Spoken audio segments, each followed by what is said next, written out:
El intérprete de la Constitución es el intérprete impoluto, científico. Es racional y objetivo, ¿no? El intérprete es intérprete racional, lo imaginamos en su despacho, a lo mejor si es con su barba, o si es mujer con su toga, y está interpretando de manera racionalmente y objetivamente la Constitución o el texto, ¿no? O vemos que esa interpretación, desde el enfoque clásico, creemos que es exclusivamente fruto del análisis del intérprete, exclusivamente fruto de su capacidad, de su habilidad para extraer consecuencias analíticas, que no incide nada más allá que de la argumentación pura que realiza el intérprete.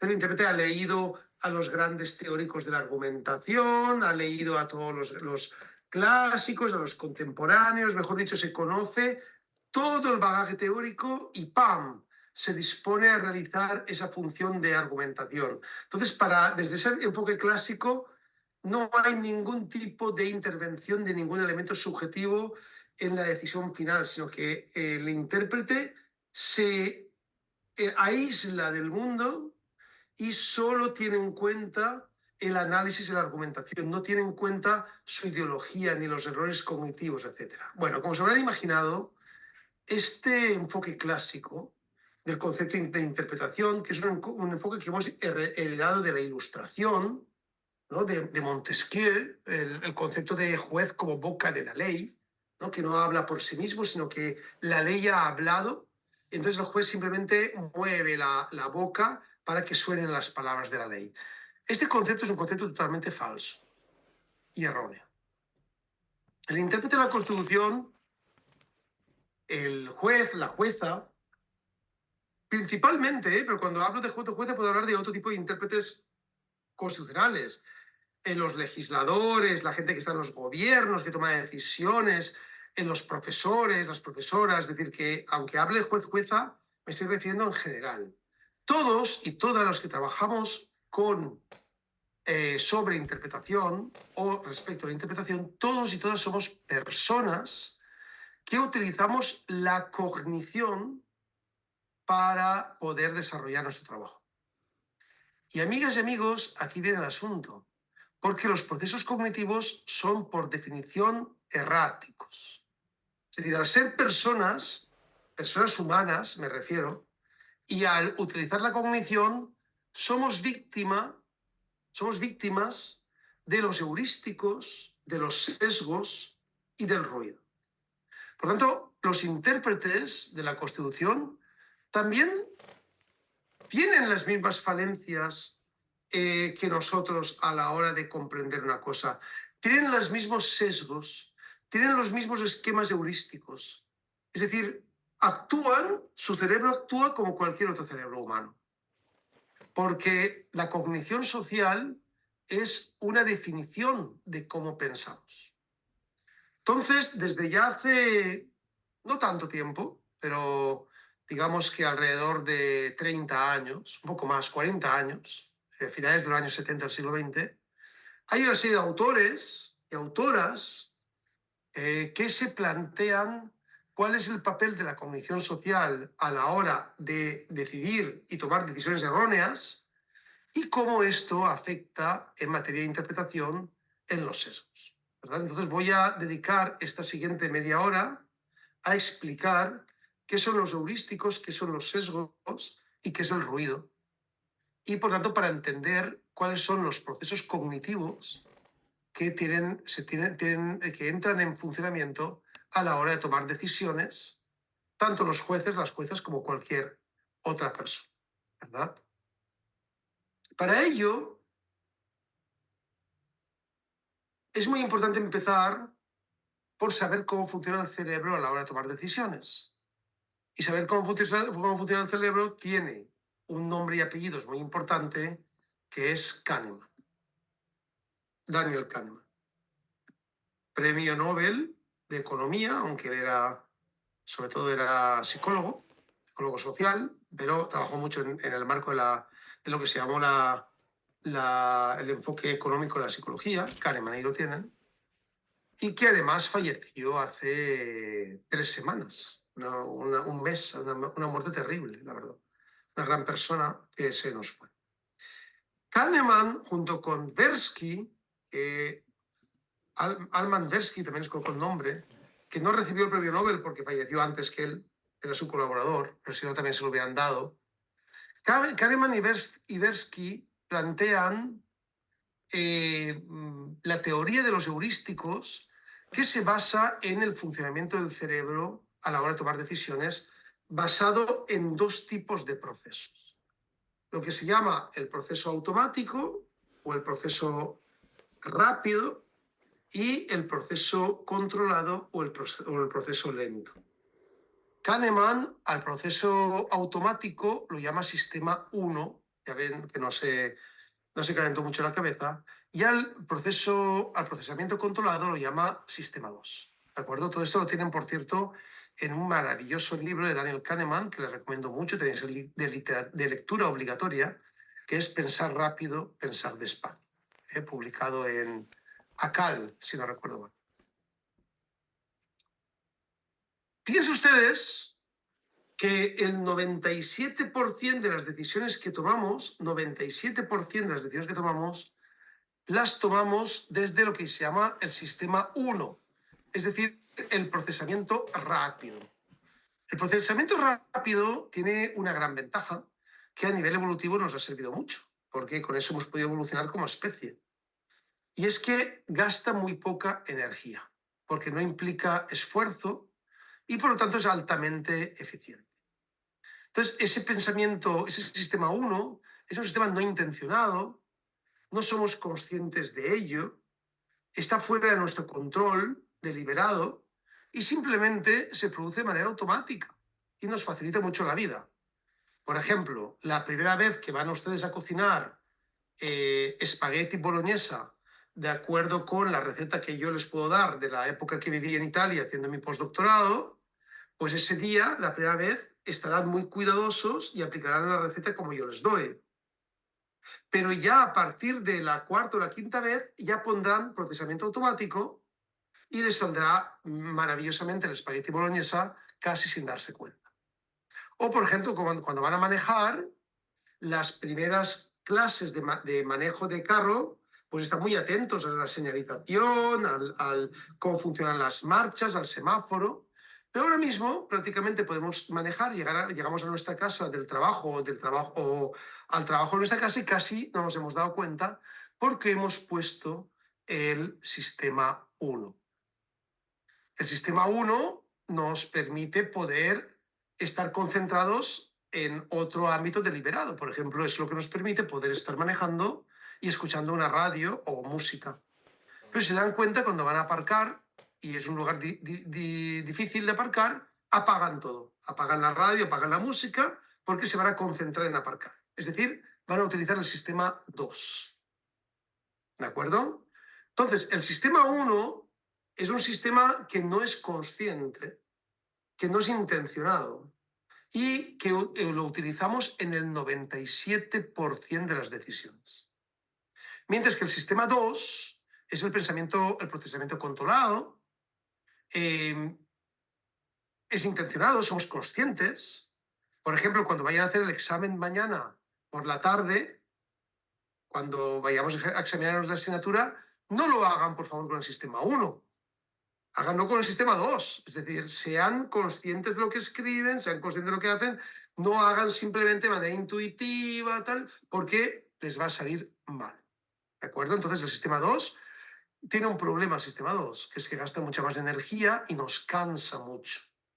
Es decir, por ejemplo, unas clases como esta son agotadoras. ¿Por qué son agotadoras y parece que nos haya pasado una pisonadora cuando salimos? Pues estamos concentrados, tomamos nota, yo estoy explicando y no dejo de estar concentrado en el sistema 2, ustedes tampoco dejan de estar en el sistema 2, salvo cuando alguno desconecta la cámara y hace no sé qué, pero bueno, mientras tanto yo los veo en el sistema 2. Entonces, eso es importante, ¿verdad?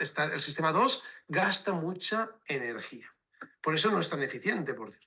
Y con él tomamos el 3% de las decisiones. Pues bien, este sistema 1 y sistema 2 es la clave para entender cómo funciona la toma de decisiones, también en la interpretación en lo que llamamos los esquemas heurísticos. Les voy a colocar aquí el nombre para que no haya ninguna duda.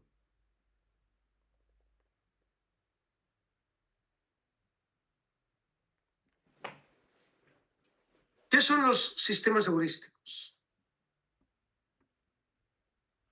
Los esquemas heurísticos, ¿no? Los esquemas heurísticos son una forma de pensar rápido en el sistema 1 basado en esquemas. Nuestra mente actúa de manera esquemática, tiene esquemas. Entonces, realmente los heurísticos son reglas sencillas que las personas usamos para hacer juicios y para tomar decisiones sin consumir muchos recursos cognitivos. Es decir, son lo que llamamos atajos mentales, ¿no? Entonces, por ejemplo, un heurístico, un atajo mental, ahora veremos algunos de los más importantes, pero un atajo mental, por ejemplo, tenemos a la hora de calcular, a la hora de categorizar a una persona, tenemos una persona vestida de determinada manera y más o menos ya nuestra mente, en un atajo mental, nos dice en qué categoría puede estar, ¿verdad? Hay un heurístico muy interesante, que muy conocido, se llama el heurístico de autoridad, muy utilizado además en psicología y muy utilizado también en psicología jurídica, que es que una persona automáticamente por el hecho de colocarse una bata blanca ya obtiene autoridad. Es decir, si se dan cuenta ustedes, por ejemplo, entra uno a una óptica y en la óptica el vendedor que vende los lentes está con una bata blanca. Y dirán, ¿y por qué está con una bata blanca un vendedor? Claro, eso no lo piensan. Lo que piensan es una persona que maneja expertamente el asunto porque lleva una bata blanca. ¿Ven? Pero si vamos más allá y entremos al sistema 2, nos daremos cuenta que un vendedor de lentes podría ir perfectamente vestido normal, ¿no? Esto ocurre mucho con el tema de las togas en el juicio. Es decir, el hecho de que entre un juez togado y que automáticamente, si ustedes se dedican al derecho y lo han visto en sus clientes, automáticamente un juez togado adquiere mucha autoridad, mucha más autoridad que si se lo encuentra uno tomando una cerveza por el Prado, ¿verdad? Entonces la toga es otro elemento, por ejemplo, que caracteriza este tipo de heurísticos. Realmente hay muchos heurísticos, yo no voy a hacerles una clase de psicología social, aunque me encantaría, porque este tema además creo que es fundamental para entender cómo funciona la toma de decisiones, cómo funciona la interpretación y cuáles son los elementos que realmente cuajan en la interpretación. Es mucho más importante estudiar muchas veces psicología que estudiar argumentación, porque la decisión está en la decisión psicológica del juez o del intérprete más que en la argumentación. De eso ustedes cuentan una cosa que les voy a decir, que a lo mejor no lo sabían, pero ya esto les va a descubrir un pequeño mundo. Cuando un tribunal constitucional toma una decisión sobre la Constitución, primero toma la decisión y luego argumenta.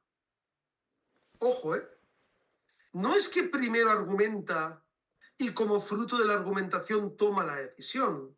Es exactamente al revés. El Tribunal Constitucional primero toma la decisión, por ejemplo, toma la decisión, voy a declarar esta norma inconstitucional y después argumenta. Por lo tanto, es más importante comprender por qué ha tomado esa decisión que creer falsamente que ha tomado esa decisión por la argumentación, porque la argumentación ha sido a posteriori de la decisión. ¿Entienden? Por eso es tan importante comprender cómo se toman decisiones en el marco de los diferentes tribunales o intérpretes constitucionales o del derecho. Bien. Les voy a hablar solo de 4 atajos mentales, de 4 heurísticos, que sí quiero que tomen nota, porque son importantes, es el heurístico de representatividad, el heurístico de simulación, el heurístico de disponibilidad y el heurístico de anclaje y ajuste. Voy a explicarlos un poco porque los 4 inciden plenamente en la toma de decisiones en materia interpretativa. El heurístico de representatividad juzga la probabilidad de que un evento pertenezca a un conjunto. Es decir, lo que hace es entender que ese evento representa a un conjunto y por lo tanto pertenece a una categoría. Si decidimos que un evento es representativo de una clase, pues juzgaremos que pertenece a esa categoría. Si yo les digo, por ejemplo, este ejemplo lo ponen Tversky y Kahneman.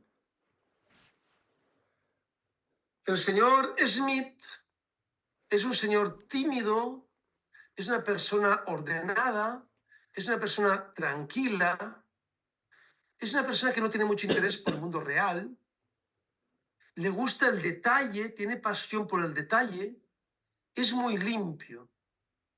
¿Ustedes qué dirían? ¿Que el señor Smith es un granjero? ¿Es un actor? ¿Es un bibliotecario? ¿Qué es? La mayor parte de ustedes se habrán decantado porque el señor Smith es un bibliotecario. ¿Por qué? Porque los heurísticos han entendido que el señor Smith es un representante adecuado de una persona que puede ser perfectamente una bibliotecaria o que trabaje en un laboratorio, por ejemplo. Cuando posiblemente no sea así. Los heurísticos funcionan mucho en el marco de los juicios y particularmente en la categorización de las personas. Si ustedes han escuchado hablar de los 5 de Central Park, han visto la serie de Netflix, que además no se la van a perder, la voy a poner aquí.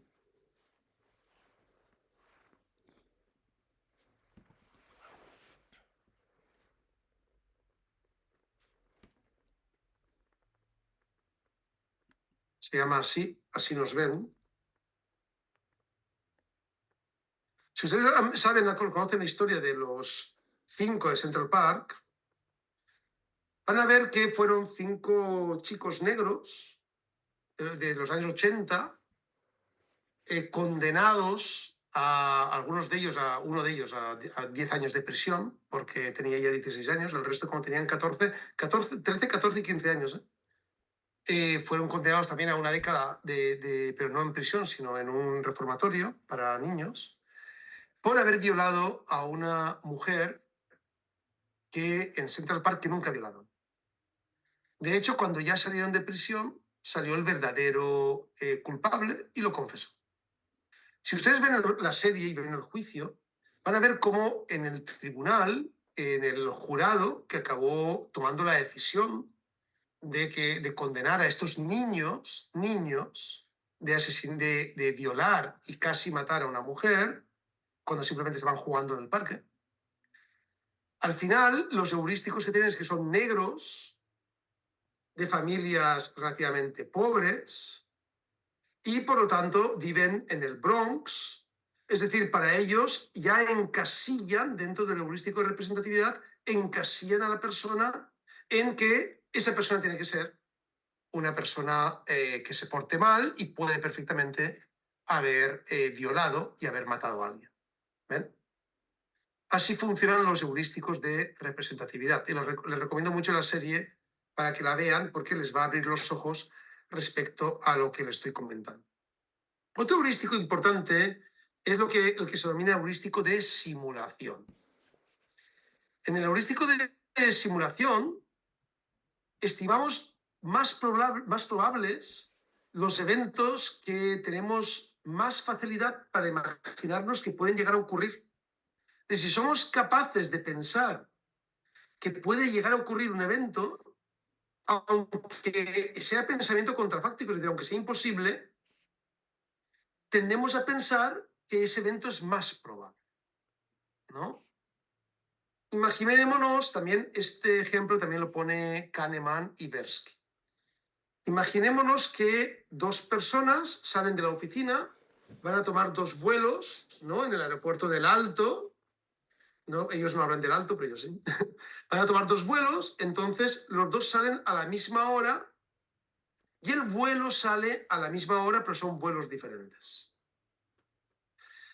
Una de ellas simplemente, bueno, las dos se han encontrado con un atasco y una de ellas simplemente el vuelo ha salido en su hora y por tanto lo ha perdido. La otra, el vuelo se ha retrasado y ha salido hace 5 minutos. ¿Cuál de las dos personas están más enfadadas? Heurístico de simulación. La persona más enfadada será la que el vuelo acaba de salir hace 5 minutos porque piensa que si no hubiera habido atasco, se hubiera dado un poco más de prisa o si se hubiera retrasado un poco más el vuelo, lo hubiera tomado. ¿Ven? Ese heurístico de simulación ocurre todos los días a la hora de interpretar el derecho. Es decir, pensamos que las cosas podrían haber ocurrido de una manera diferente o como han ocurrido, y eso está relacionado directamente con un sesgo que se llama el pensamiento contrafáctico. Es decir, las cosas no podían haber ocurrido de otra forma. Es decir, no podían haber ocurrido de otra forma. Tenías un atasco, saliste a la hora, pero el avión se retrasó, pero no se retrasó lo suficiente para que tú lo tomaras. Por tanto, no podía haber sido de otra forma. En los Juegos Olímpicos de 1992, el heurístico de simulación tuvo un gran estudio por parte de los psicólogos sociales, porque se dieron cuenta de una cosa muy interesante. Cuando subían los tres ganadores a un podio, el primero, el segundo y el tercero estaba muy feliz, pero el segundo era muy desgraciado. Teóricamente tendría que haber sido más desgraciado que el tercero, porque ha quedado segundo. Pero en su heurístico de simulación piensa que podría haber quedado el primero, podría haber ganado. Y como podría haber ganado, está triste. Mientras que el tercero, que nunca podía haber ganado, está feliz porque ha quedado el tercero. ¿Ven? Eso se llama heurístico de simulación y en la toma de decisiones se utiliza muy ampliamente. Otro heurístico muy conocido, todo esto tiene un montón de material que incluso les puedo facilitar para que lo conozcan y lo vean, es el famoso heurístico de disponibilidad. El heurístico de disponibilidad es la tendencia que tenemos a utilizar los ejemplos específicos que con mayor nitidez vienen a nuestra mente, que son más accesibles. Por ejemplo, los últimos que hemos obtenido o que nos han venido. Eso es el heurístico de disponibilidad. Lo último, lo que recuerdo, lo último, es lo que está disponible y por lo tanto es lo que yo coloco como ejemplo y le doy más importancia. Si ustedes van al cine y ven cualquier película de una catástrofe aérea, ¿no? Boeing 747, cualquiera que se cae el avión y muere todo el mundo, salen del cine y yo les pregunto, ¿qué es más peligroso? ¿Viajar en coche o viajar en avión? Todos ustedes me van a decir que es más peligroso viajar en avión. Todos. Por el heurístico de disponibilidad. Porque es lo primero que nos viene a la mente, son las imágenes de los accidentes aéreos, el avión cayéndose. Pero les digo, es 400.000 veces más peligroso, no una ni dos, 400.000 veces más peligroso ir en coche que ir en avión. El avión es el sistema de locomoción más seguro del mundo. Andando por la calle tenemos algo así como 5.000 veces más posibilidades de tener un accidente que subidos a un avión. Por lo tanto, imagínense ustedes un intérprete o un juez que la noche anterior ha sido, por ejemplo, asaltado por una persona de color y al día siguiente tiene que juzgar a una persona de color.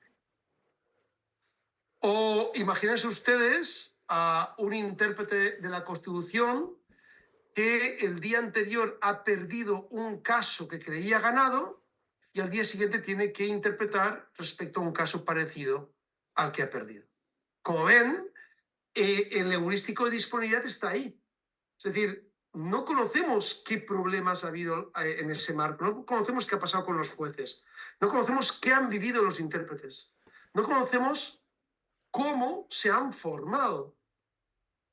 Si yo les digo, díganme ahora mismo a un teórico de la interpretación de la Constitución, posiblemente digan algunos autores que acabamos de mencionar, cuando hay muchos más que no hemos mencionado, pero esos están en su heurístico de disponibilidad. Y finalmente está el heurístico de anclaje, el que se llama anclaje y ajuste, que es la tendencia que tenemos a reducir la ambigüedad cuando tenemos referencia como información inicial un ancla, o sea, una magnitud que nos sirve para anclar nuestra decisión, ¿no? Y esa ancla es a la que ajustamos nuestra decisión final. Si ustedes van a una tienda y van a comprar un libro y el libro les dice que vale $100, el siguiente libro que vale $40 les va a parecer muy barato. Porque el anclaje ha sido $100 del primer libro. Esto, por ejemplo, en las medinas árabes lo utilizan para vender rápidamente. Lo primero que hacen para regatear es darte una cifra muy alta, desproporcionadamente alta, y luego ya con eso te anclan hacia arriba y tú vas ajustando ya hacia abajo, pero siempre pagarás más que si no te hubieran dado ese mecanismo de anclaje. ¿Ven? Pues bien, si un condenado, una persona que va a ser condenada, se dicen que podría recibir hasta 20 años de cárcel y finalmente se quedan 10, seguramente piense que ha tenido mucha suerte. Porque el 20 años le ha anclado y al final ha visto que son 10. Pero lo que nadie le dice es que podría haber tenido 1 año de cárcel. Es decir, que podría haberse interpretado la norma o el caso por debajo y haber sido más beneficioso para la persona.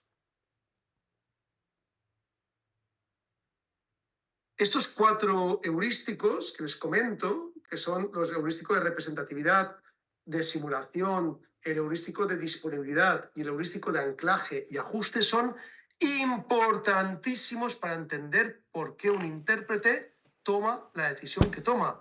Porque vuelvo a la premisa inicial. Las juezas, los jueces, los intérpretes son personas. Utilizan el cerebro como usted y como yo. Y por lo tanto están perfectamente sujetos a esos heurísticos.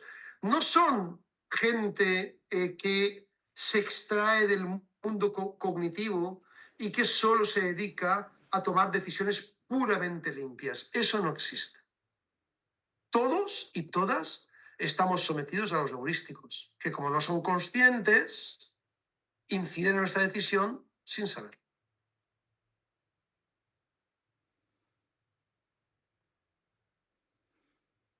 Dudas que tengamos sobre los heurísticos antes de entrar en los sesgos, o preguntas que tengan, ahora es el momento.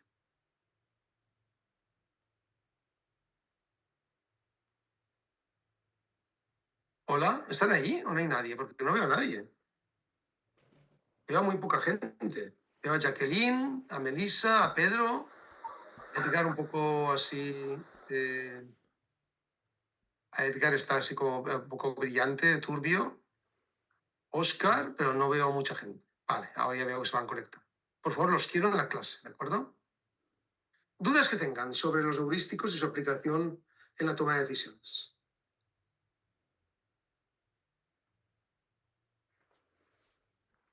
¿Está todo claro? Vale, pues entonces voy a continuar. Doctor. Sí, adelante, por favor. Adelante, por favor. Sí, adelante, Juan José. Mi señal se entrecortó cuando mencionó respecto al heurístico de representatividad. Tal vez podría un poquito más aclararme, por favor. Claro. El heurístico de representatividad es la capacidad que tenemos para categorizar a un evento o a una persona dentro de un esquema que nosotros tenemos ya clasificado. Por ejemplo, si tú me conoces y ves que yo soy un profesor, no hay ninguna duda. Tú ya sabes que yo soy un profesor. Pero imagínate que tú entras al aula y aparece una persona y esa persona se comporta de determinada forma. Entonces tú rápidamente piensas que esa persona es el profesor o la profesora que se va a encargar del aula. Entonces tú has colocado una representatividad en el marco de tu esquema y has categorizado a esa persona. A eso me refería con los 5 de Central Park. Es decir, el hecho de que fueran 5 chicos jóvenes, negros, de familias a lo mejor desestructuradas, automáticamente ya el juzgado, los jurados los clasificaron como bandas peligrosas, que eran capaces de maniobrar para violar, para matar, porque su heurístico de representatividad planteaba que esa gente podía perfectamente entrar en ese grupo de categoría. ¿De acuerdo? Cuando realmente no fue así, por cierto. Ya, doctor, muchas gracias. También sería como estereotipos, ¿no? Que se ponen las personas dentro de todo Bueno, el ello. concepto de estereotipo está muy relacionado con el heurístico, solo que el estereotipo suele plantearse en cuestiones objetivas y tiene que ver con el elemento discriminativo. El heurístico de representatividad no tiene por qué ser discriminativo. De hecho, por ejemplo, el heurístico de autoridad es un heurístico de representatividad y simplemente con que alguien te diga, no sé, yo soy alto funcionario de Naciones Unidas, para ti ya lo categorizas como un grupo de expertos en Naciones Unidas de tal cosa. Eso no es discriminativo. De hecho, tú lo ves como un elemento positivo, pero a lo mejor esa persona no se merece tu respeto. Es decir, puede ser un funcionario de Naciones Unidas o puede estar mintiéndote, por ejemplo. ¿Ves? Gracias, doctor. A ti. Bien. Luego tenemos lo que también llamamos errores de cognición, que son los sesgos. No les voy a hablar de todos los sesgos porque hay centenares de sesgos, pero sí les voy a hablar de los más importantes, porque todos ellos forman parte de la toma de decisiones que tienen los intérpretes como personas. Por ejemplo, el pensamiento mágico, que son atribuir causalidades carentes de lógica y que creemos que nuestro pensamiento puede tener consecuencias en el mundo externo, ¿no? El pensamiento mágico. El sesgo de impacto, que es pronosticar, un pronóstico afectivo, pronosticar que nos va a ir peor en un futuro y que vamos a sentirnos mucho más culpables y con mucho más dolor de lo que finalmente ocurre. Se tiene la tendencia a sobreestimar la intensidad y la duración de nuestras futuras emociones, estados emocionales. El sesgo de proyección, por ejemplo, que significa usar vivencias del presente para predecir cómo será en el futuro, cuando no tenemos ni idea de cómo será. Lo que se llama la falacia del jugador o de la mano caliente, que es creer erróneamente que los sucesos pasados afectan a la actualidad o incluso a actividades aleatorias, ¿no? Hay gente que piensa que porque han salido 5 veces los negros en la ruleta, el siguiente va a ser rojo, ¿no? Es decir, la ley de los pequeños números te dice que el siguiente también puede ser negro, porque tienes el 50% de posibilidades en cada tiro para que, para que salga negro o rojo, por ejemplo. Luego tienes, por ejemplo, ¿cuál más? La ilusión de control, ¿no? Pensar que la expectativa que tenemos de tener un éxito personal en un futuro que va a ser mucho mayor que el de los demás, ¿no? Eso está muy relacionado con lo que también se llama el optimismo no realista, ¿no? Pensar que nos va a ir mejor que los demás. Si ahora, por ejemplo, sabemos que va a haber no sé, por ejemplo, que va a haber un porcentaje importante de gente que va a fallecer antes de la esperanza de vida, por las razones necesarias, un accidente, una enfermedad, etc. Pues nunca pensamos que seremos nosotros. Eso es lo que se llama optimismo no realista, cuando nosotros estamos también dentro de la media y podemos perfectamente formar parte de ese porcentaje de gente que le pasa algo malo, ¿no? El pensamiento contrafáctico, que ya he explicado antes. El sesgo retrospectivo, que es pensar que siempre supimos algo, ¿no? Por ejemplo, cuando se condena a alguien y se dice, yo siempre supe que iba a ser condenado. No, realmente no lo sabías, porque al final ocurre cuando ocurre el acontecimiento. Pero lo cierto es que ese sesgo retrospectivo nos plantea ese tipo de cuestiones. En definitiva, no quiero tampoco extenderme mucho en este sentido, pero tenemos una gran cantidad de errores en la cognición que hacen que nuestro pensamiento sea sesgado. ¿De acuerdo? Pues bien, los intérpretes también son víctimas de los sesgos cognitivos. Los sesgos cognitivos son productos, sobre todo de la evolución, nos sirvieron mucho durante los 2,5 millones de años que duró nuestra evolución como ser humano. Están ahí, existen y tienen una razón en la evolución. Algunos de ellos, de hecho, nos ayudan a procesar más rápidamente también, a tomar decisiones más rápidamente, pero también aquella gente que interpreta la Constitución y la ley, también como nosotros, tienen funciones cognitivas sesgadas.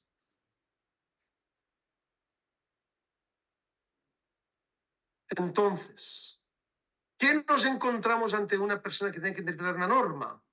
No nos encontramos a una persona neutra, sin ningún tipo de contaminación y que va a tomar una decisión puramente técnica. Si va a interpretar la norma, nos encontramos con una persona que es víctima, está supeditada a los heurísticos y a los sesgos.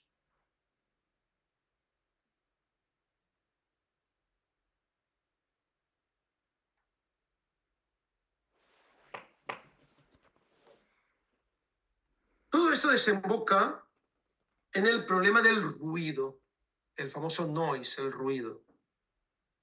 Ruido es un libro maravilloso, que no tienen que dejar, se llama así, Ruido, aquí está publicado en Debate, no sé en Bolivia si ha llegado, pero tienen que conseguirlo. Que son 3 autores, que es Daniel Kahneman, el premio Nobel que les comentaba antes, psicólogo y economista, Olivier Sibony, que es un profesor francés, lo voy a colocar aquí, y Carl Sunstein Sibony.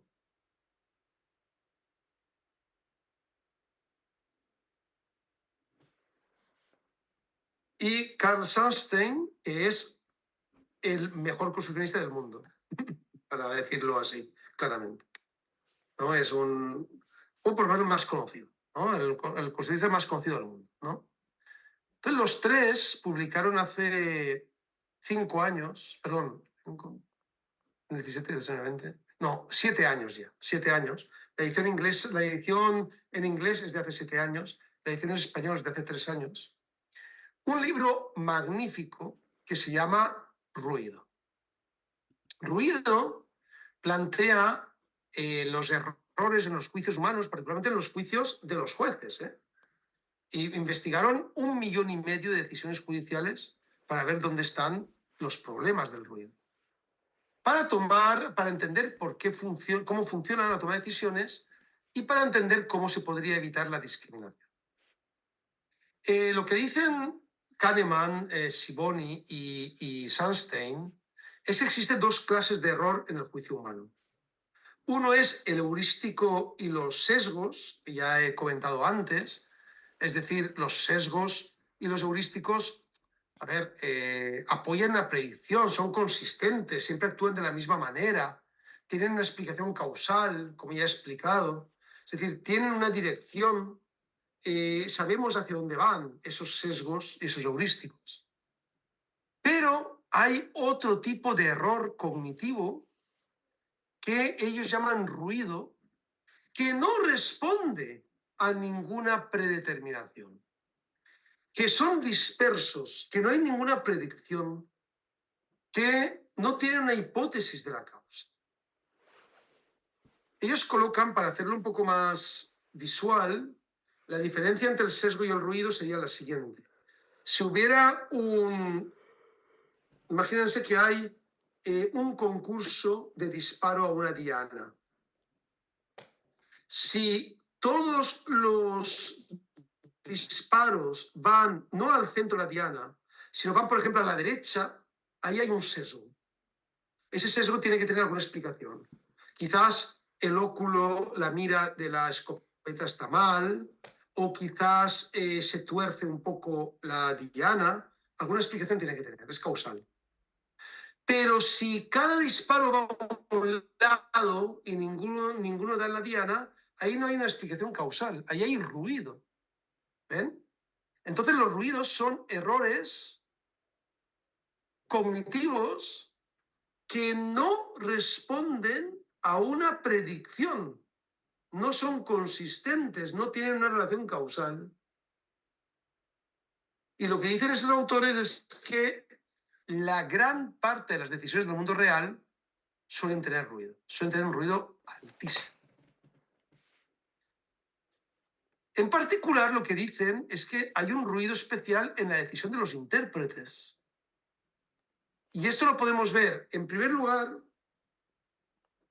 en la discrecionalidad que demuestran los jueces a la hora de interpretar una norma.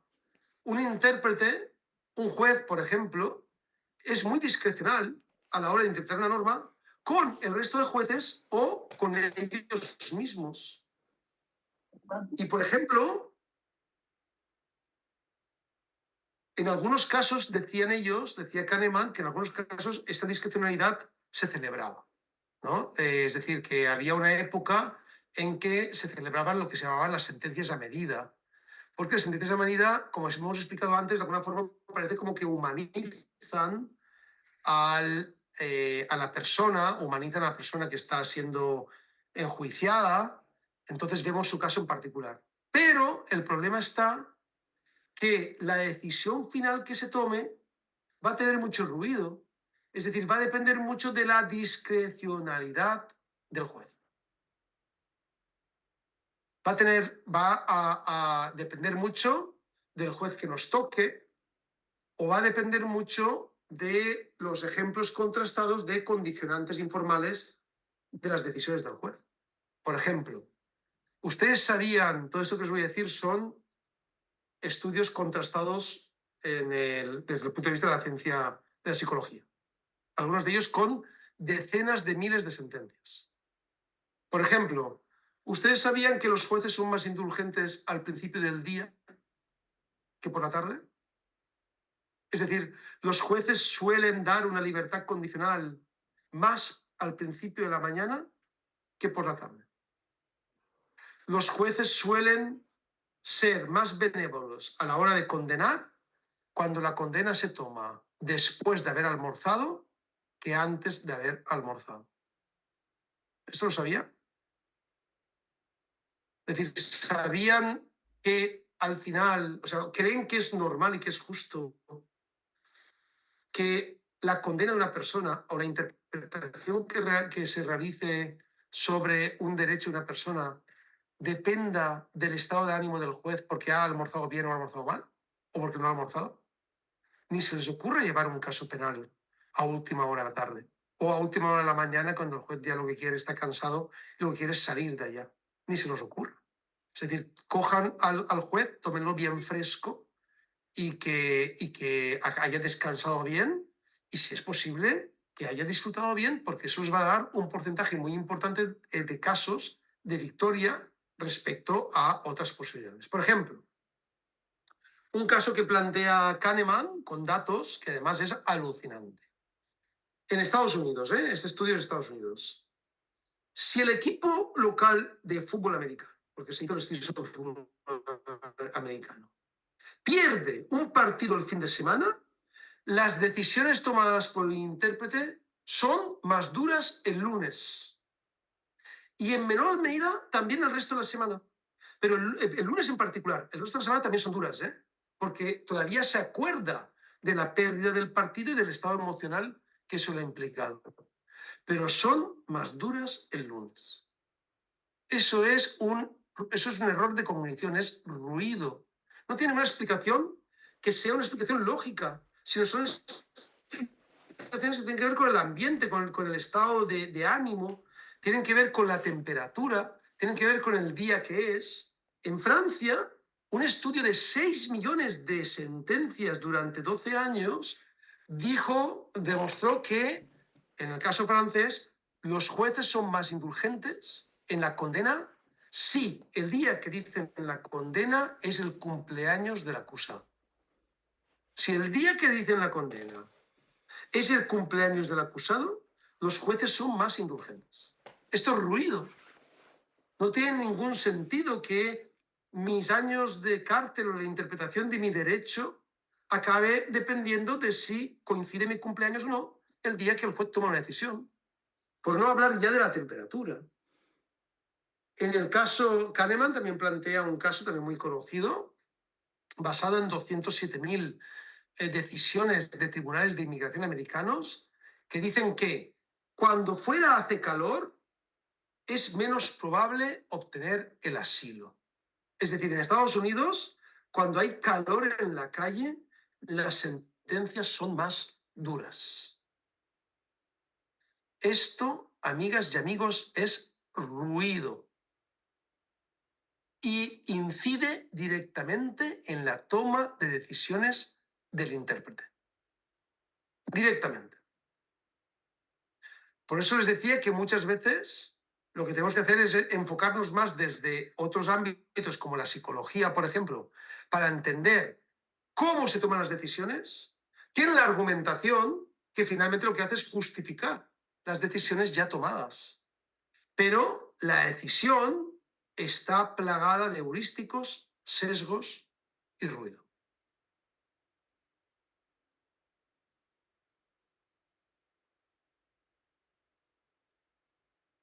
Quiero que quede claro el concepto de ruido porque voy a profundizar un poco en él. Entonces quiero que quede claro y que me digan cualquier problema que tengan o cualquier cuestión que no entiendan, por favor. Podemos levantar la mano y plantearlo.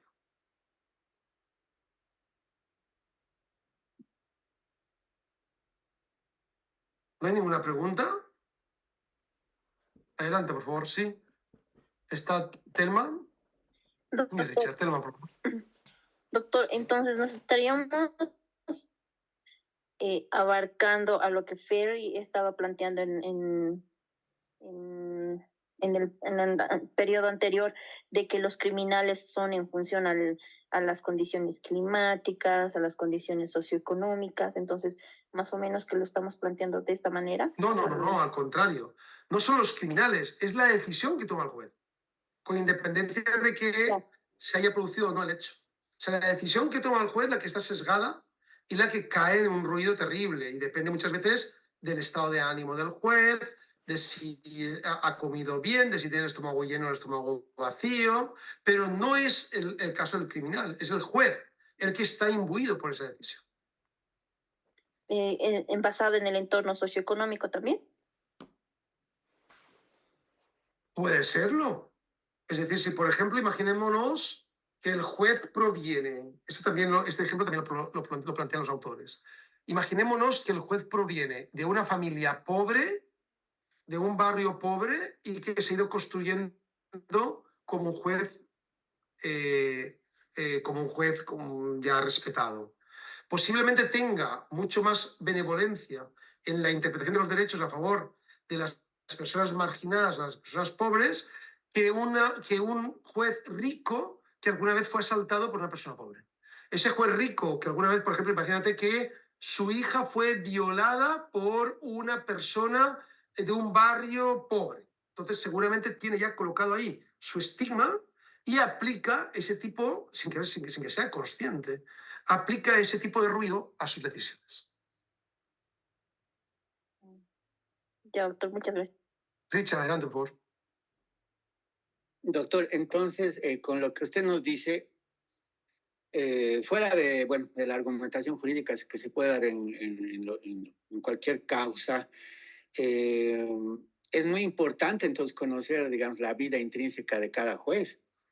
Y a esto también se puede basar y se puede establecer, digamos, para ganar un caso, en hacer ciertas cosas que hagan denotar, digamos, una cierta, digamos, conducta afirmativa. Por ejemplo, hay una película interesante y ahorita se me ha venido a la cabeza que se llama, creo que La Propuesta, es una película mexicana donde hay un médico que quería llegar bueno, tenía que ser médico de un pueblito y él no quería ir al pueblito.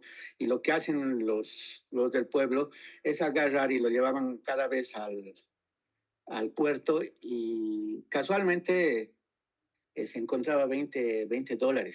Entonces, en base a eso, que ellos creían que cada persona se podía encontrar $20 y se sentía más dichoso, también es parte de una decisión que él se queda en la película, ¿no? Entonces, lo que usted me dice, que tendríamos que estudiar a los jueces, tendríamos que estudiar su vida intrínseca para poder determinar una sentencia favorable. Bueno, vamos a ver, en Estados Unidos se hace así. En Estados Unidos los grandes bufetes de abogados lo que te asesoran no es tanto en la parte judicial, en la parte argumentativa, sino en qué momento tienes que presentar la demanda y dónde, porque ellos tienen localizados los jueces, que siempre, por ejemplo, aplican control de constitucionalidad y siempre declaran una ley inconstitucional, o los jueces que siempre declaran una ley constitucional. Y así lo tienen organizado. Eso lo veremos en los sistemas de control difuso, ya mañana cuando veamos el papel del intérprete en el sistema de control difuso, pero el sistema de control difuso, donde el juez puede dejar de aplicar una norma por entender que es inconstitucional, los bufetes de abogados recomiendan al cliente en qué momento y dónde y ante qué juez tiene que presentar la demanda. Se han visto Suits, que es una de las mejores series de la historia de la humanidad, ¿no? No sé cómo se llama Suits en Bolivia. Imagino que igual sea Suits, ¿no? Se lo voy a colocar aquí, porque es muy importante. Esta serie la tienen que ver. Pues van a ver que lo que hace Michael y el grupo de abogados es justamente ir viendo a qué jueces hay que ir y con qué casos hay que ir a cada juez. Entonces, esto es algo que los norteamericanos sí tienen muy claro que tienen que hacer. Ahora bien, ¿cuál es mi propuesta? Mi propuesta es que no hagan eso. Mi propuesta es la que les voy a avanzar, que es la que plantea Kahneman, que es que tengamos más reglas y que tengamos mayor capacidad, porque yo lo veo desde el punto de vista de la ciudadanía. Es decir, yo tengo que tener el mismo derecho de que se me aplique el derecho en iguales condiciones, vaya ante un juez o vaya ante otro juez. O tenga el juicio por la mañana, o tenga por la tarde, o tenga por la noche. Entonces tenemos que buscar reglas que rompan con ese ruido. Y ahí es donde entra la inteligencia artificial y los algoritmos, que luego hablaré. La ley de los audaces, dice Luis Edgar, que se llama aquí. Fantástico. Vaya, le han puesto un nombre muy raro, ¿eh? Porque vamos, Suits es trajes, pero de trajes a la ley de los audaces, pero bueno, está bien. Lo importante es que la vean. Adelante, Luz Vanessa, por favor. Doctor, sobre el comentario que estaba haciendo al último de que hay buffets en Estados Unidos que analizan justamente cómo cuál es la característica que tiene el juez al momento de fallar en ciertos casos. Lo estaba viendo en el tema de Andrés Oppenheimer, en su libro de Crear o Morir, donde señala que justamente se está utilizando la inteligencia artificial para analizar todas las sentencias que emite un juez y ver cómo el juez falla en ciertos casos, ¿no? Cuáles son sus preferencias. Obviamente la inteligencia artificial ha avanzado bastante en ese tema y está siendo bastante utilizada en ese tipo de buffets y países, ¿no? Eso es otra manera de comentario también. No, está muy bien ese comentario porque justamente yo voy a plantear, como Kahneman, Sibony y Sunstein, voy a plantear que una de las posibles soluciones, no es la única, pero una de las posibles soluciones para eliminar el ruido en las decisiones judiciales y que la interpretación de la Constitución sea una interpretación, la interpretación de la ley en general, sea una interpretación mucho más coherente y adecuada, va a ser utilizar elementos de inteligencia artificial. Adelante, por favor. ¿Quién ha pedido la palabra? Mi persona, profesor. Adelante, Jacqueline, por favor. Es que sin gafas no veo. Hablando precisamente de este tema de heurístico, el tema del sesgo y el tema del ruido, se me es difícil no aparejar estos conceptos teóricos a la actividad judicial actual que se está viendo en Bolivia, específicamente en el tema de la resolución de casos de violencia intrafamiliar o violencia de género, ya que creo que en los juzgadores bolivianos, y además está siendo muy criticado, ¿no?, por la sociedad y por medios de comunicación, inclusive en el Parlamento, de que ya existiría un sesgo de impacto, es decir, de esta inclinación a pronosticar o a sobreestimar ya el futuro de la resolución de estos casos en razón a que por parte de los juzgadores se ha visto de que existe una preponderancia mayor de victimizar, ¿no? A la mujer y en todo caso a condenar, ¿no? Al varón. De la misma forma, puedo ver de que existe este tema de la heurística de simulación, ya que, como dice el concepto, este heurístico vendría a denotar cuál sería el evento más probable o el más fácil de ocurrir. Eso también se ve bastante en el tema de la aplicación de las medidas cautelares en los temas de violencia de género, ya que dentro de las 24 horas muchas veces, ni siquiera habiendo hecho una investigación objetiva, ¿no? Como dice el Código de Procedimiento Penal boliviano, ya se dispone las medidas cautelares necesariamente para la pareja, para el esposo o para la expareja también de las posibles víctimas implicadas. Inclusive hubo un caso que yo recuerdo de que al no haber sujetos para la investigación, empezaron a detener a todas las exparejas vinculadas o que tuvieron algún tipo de relación sentimental con la víctima aquí en Bolivia, y había una cantidad ya como de 4 personas aprehendidas. Entonces, creo que es un sesgo de impacto que ya se está generando a partir también de la estadística y a partir de la multiplicación, se puede decir, de casos de violencia familiar que se está dando, en Bolivia.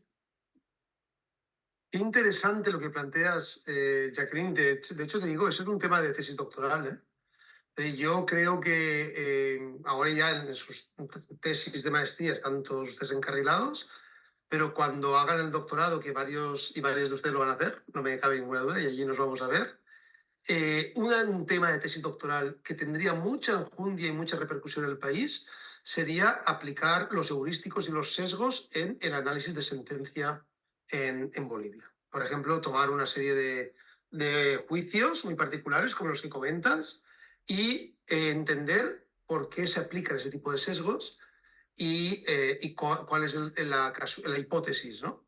Entonces, la hipótesis, por ejemplo, efectivamente es que el sesgo de impacto puede perfectamente determinar finalmente cuál es la decisión que toma el juez antes incluso de que se planteen objetivamente los elementos para la determinación de la causa. Eso, por ejemplo, sería una tesis interesantísima.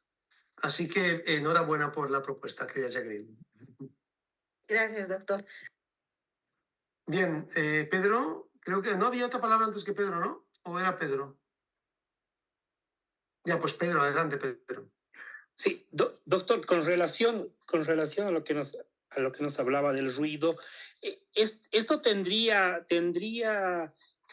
bueno, vendría conjuntamente con un concepto de predictibilidad de los fallos, puesto que cuando una persona se va a encaminar en un juicio, la persona, por ejemplo, en el derecho penal, agarra el texto del derecho penal y ve si su conducta coincide con la norma del derecho penal. Pero eso también tendría en un sentido una relación entre principios y reglas, porque si seguimos directamente las reglas, estaríamos hablando de un positivismo.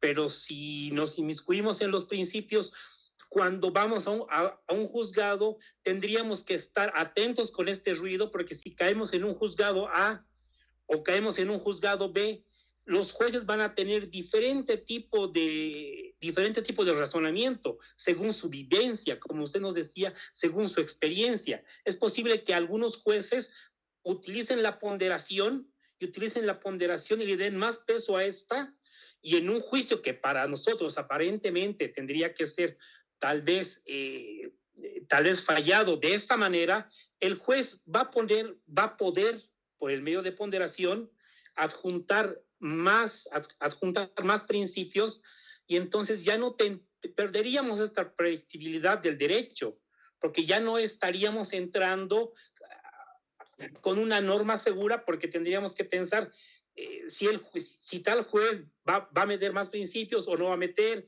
o tal vez va a considerar tal vez un fundamento de justicia, un fundamento de probabilidad que no se podría haber hecho otra cosa. Entonces el derecho ya empieza, de alguna manera, yo entiendo, a quebrarse en ese sentido. Ese es el peligro que dio Pedro, y de hecho así ha sido. Date cuenta que en su libro, Kahneman, Sibony y Sunstein plantean que la primera persona que vio este problema, ya en los años 70, en 1963, fue un juez muy conocido en Estados Unidos, que fue el juez Marvin Frankel. Les voy a escribir aquí para que lo conozcan. Marvin Frankel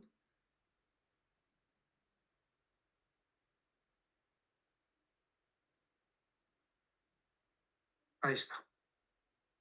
Marvin Frankel publicó en 1963 un libro muy conocido, se llama Criminal Sentence Law Without Order, es decir, algo así como sentencias criminales sin orden, ¿no? O decisiones penales sin orden sería el término. Es que no está traducido al español ese libro, entonces no tiene una traducción oficial, donde ya el juez Frankel decía que los jueces estaban siendo discrecionales, que el acusado recibe sentencias muy diferentes dependiendo del juez que se encargue del caso. Y eso él decía que es inaceptable, porque eso no es el gobierno de la ley, es el gobierno de los hombres. Cuando en una democracia y donde un Estado de Derecho lo que tendría que haber es un gobierno de la ley. Y date cuenta que ese libro, la publicación del libro de Frankel, que tuvo mucha repercusión, produjo la creación de una comisión que presidió él en 1974, que fue el primer estudio a gran escala que se hizo en Estados Unidos con 50 jueces y casos hipotéticos. Fijaos, 50 jueces, casos hipotéticos, del mismo caso idéntico. Y la norma era que no había consenso entre los jueces. 50 jueces y no había consenso. Y las variaciones eran asombrosas, las variaciones de penas. Por ejemplo, para un mismo delito, un juez había colocado 1 año de cárcel y otro juez 10 años de cárcel.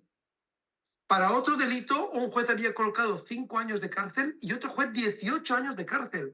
Imagínense la diferencia de 1 a 10 o de 5 a 18 para el mismo caso, con el mismo comportamiento, con los mismos nombres y todo igual.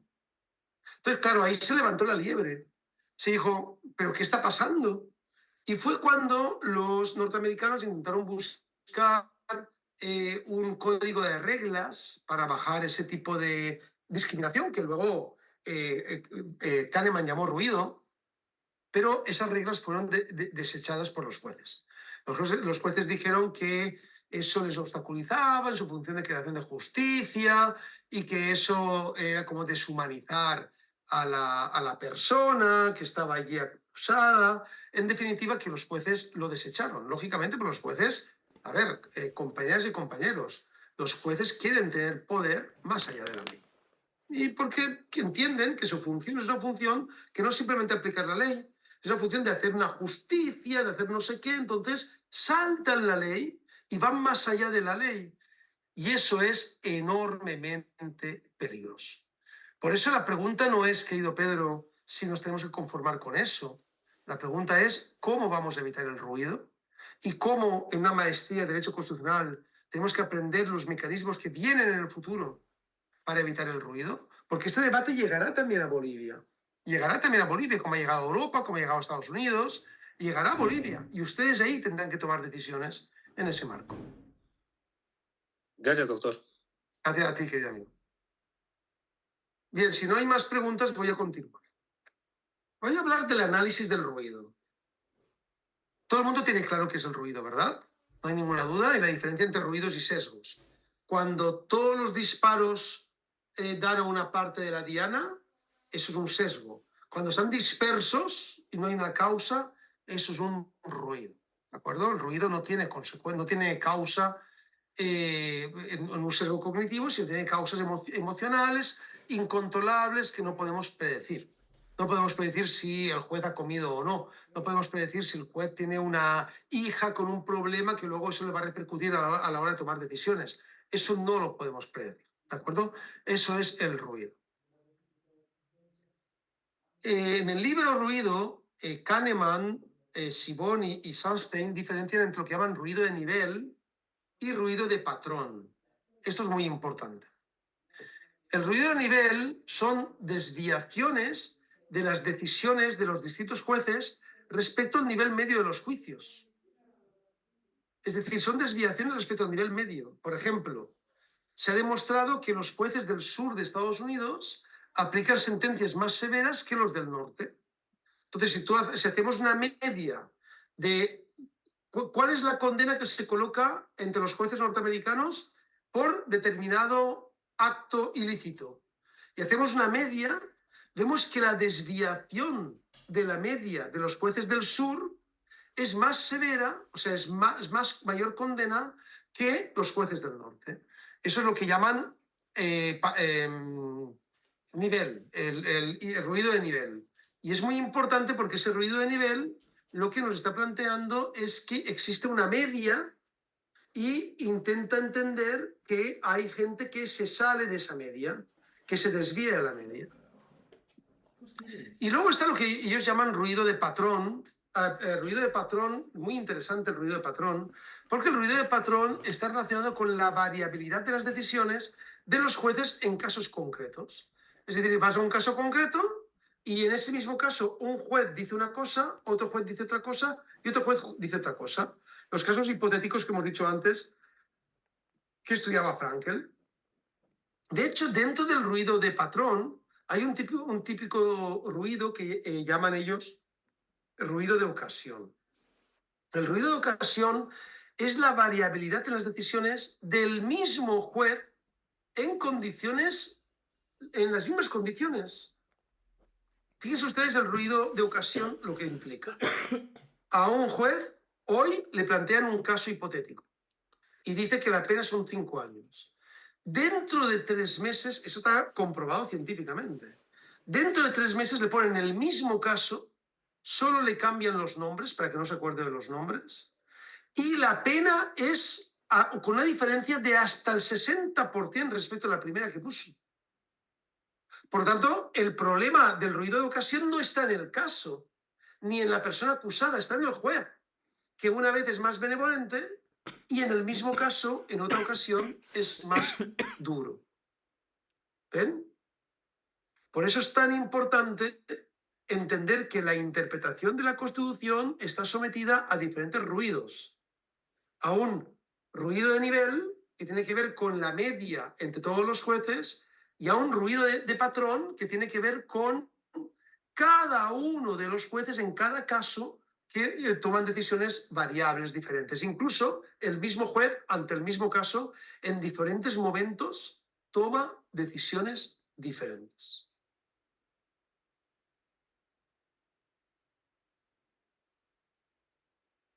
Por tanto, lo que dice Kahneman con Sunstein y con Sibony es que el ruido del sistema, de cualquier sistema, ellos se enfocan mucho en el sistema judicial, pero podría ser un sistema médico.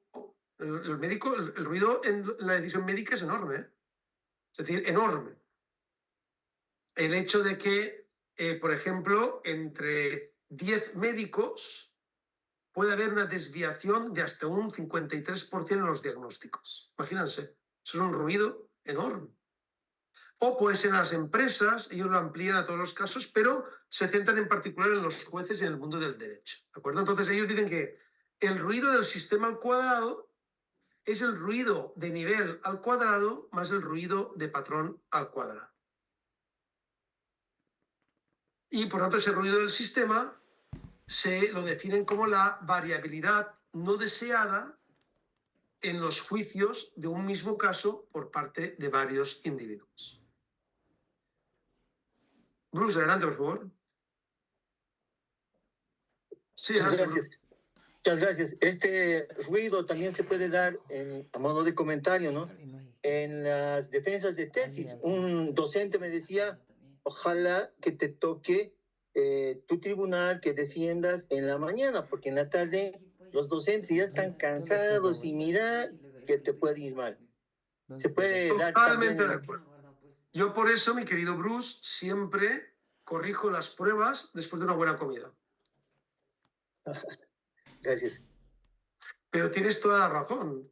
Es decir, es más, esa comprobación también se ha hecho en el marco de los docentes.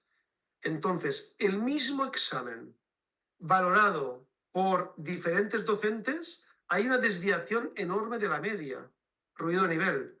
Pero es que es el mismo examen corregido por el docente un año después, 2 años después, varía hasta un 57% su calificación, ruido de ocasión. Por eso es tan importante aplicar criterios objetivos a la hora de evaluar. Y por eso yo normalmente, no en maestría, porque en maestría son criterios más valorativos, pero por ejemplo en grado yo aplico exámenes tipo test. Porque ahí el tipo test da igual que yo tenga hambre o tenga sed. Da igual si he comido chocolate o he comido una arepa. Da igual. El tipo test ¿es correcto o no es correcto? Y se acabó. Entonces, para intentar ser más objetivo con mis alumnos, yo hago exámenes tipo test. En las maestrías no, porque ahí hay que desarrollar ideas, porque yo intento también comprender, son más recientes, entonces intento comprender rápidamente qué es lo que ellos han ingresado y soy más benevolente. Pero en los alumnos de grado, que es conocerse la ley, la constitución, tal, examen tipo test, querido amigo. Es más, les recomiendo a los que se dedican a la docencia que asuman el examen tipo test como un criterio para eliminar su propio ruido. Hagan la prueba. Cojan un examen hoy y valórenlo. Guárdense la calificación donde no la puedan ver. Y dentro de 1 año o de 6 meses hagan la valoración del mismo examen. Se van a dar cuenta que la valoración es diferente. Y eso no depende del examen, que es el mismo, depende de ustedes. El ruido. Por eso, en las defensas de maestría, es tan importante que haya diferentes miembros a la toma de decisiones. Porque una de las formas de eliminar el ruido, que ahora explicaré, es creando la media entre un equipo. Ahora lo voy a explicar, querido Bruce. Muchas gracias. Más dudas que tengamos sobre el concepto ruido. Más preguntas. Bien.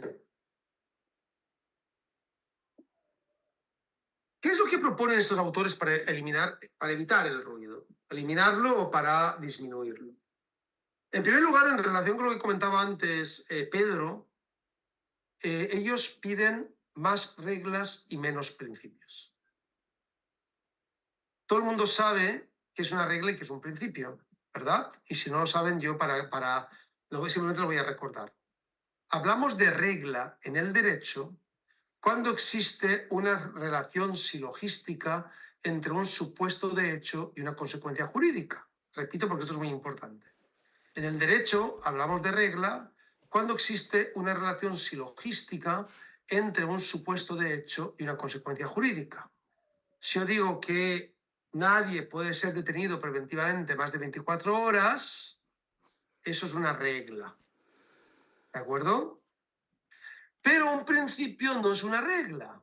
Un principio es una norma jurídica basada justamente en que no existe un supuesto de hecho ni una consecuencia jurídica, sino que existe una situación más general, más abstracta. Y luego, si nos vamos a Lexi, un mandato de optimización.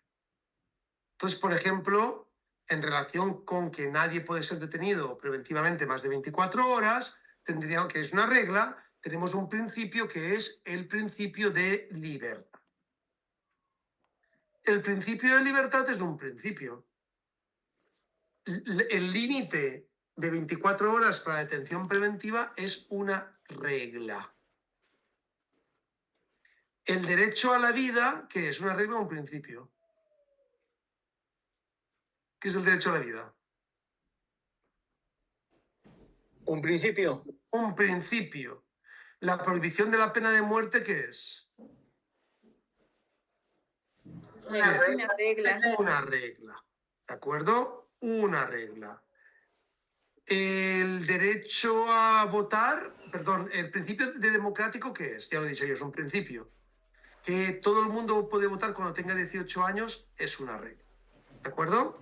Entonces tienen claro cuáles son los principios, cuáles son las reglas. Este es un tema muy importante porque lo han visto durante toda la maestría y además yo lo voy a desarrollar mañana en los dos grandes debates sobre principios y reglas que ha habido en el campo de la interpretación constitucional, que es el debate entre Ronald Dworkin y Herbert Hart y el debate entre Rudolf Schwenk y Ernst Forschow. ¿De acuerdo? Entonces quiero ya que todo el mundo tenga claro qué es un principio y qué es una regla.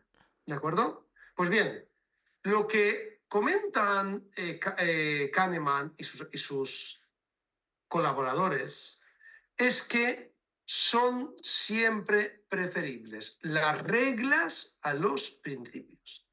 Es decir, lo contrario de lo que dice el neoconstitucionalismo. Recuerden que el neoconstitucionalismo se basa en la vigencia expresa de los principios sobre las reglas. Lo que plantea Kahneman es que los principios crean mayor ambigüedad, crean mayor ámbito de discrecionalidad por parte del intérprete y que son más propicias las reglas para poder tener una justicia adecuada, para que no dependa mi juicio de si es lunes o si ha perdido el equipo de fútbol o ha ganado. O que me juegue 5 años de cárcel o que me prohíban el asilo porque hace más calor afuera de la que hacía ayer. Para que eso no ocurra, habría que tener un protocolo reglamentario. Es decir, las reglas son preferibles a los principios. Eso implica lo que llaman ellos una higiene de las decisiones. Es decir, así como para tomar decisiones importantes o así como para manipular elementos delicados aplicamos una higiene, para tomar decisiones importantes también. Hay que ser así. Por ejemplo, uno de los elementos de la higiene que ellos plantean para eliminar el ruido, para intentar acortar el ruido, es que las decisiones no se tomen en el mismo momento, sino que las decisiones sean reconsideradas posteriormente. De tal forma que una decisión importante no se toma ya, sino que se piensa y se toma más adelante. Lo que ellos llaman consultar con la almohada. Entienden que cuando puedes tomar una decisión más adelante, vas a reconsiderar muchos elementos que ahora te causan ruido. Por ejemplo, si ahora mismo lo que tienes es un dolor de estómago terrible y eso te crea una irritabilidad que ha condenado en mayor medida a la persona acusada, si mañana estás mejor, posiblemente no le pongas esa condena. Entonces, es muy posible que la higiene en las decisiones implica una reconsideración de las decisiones.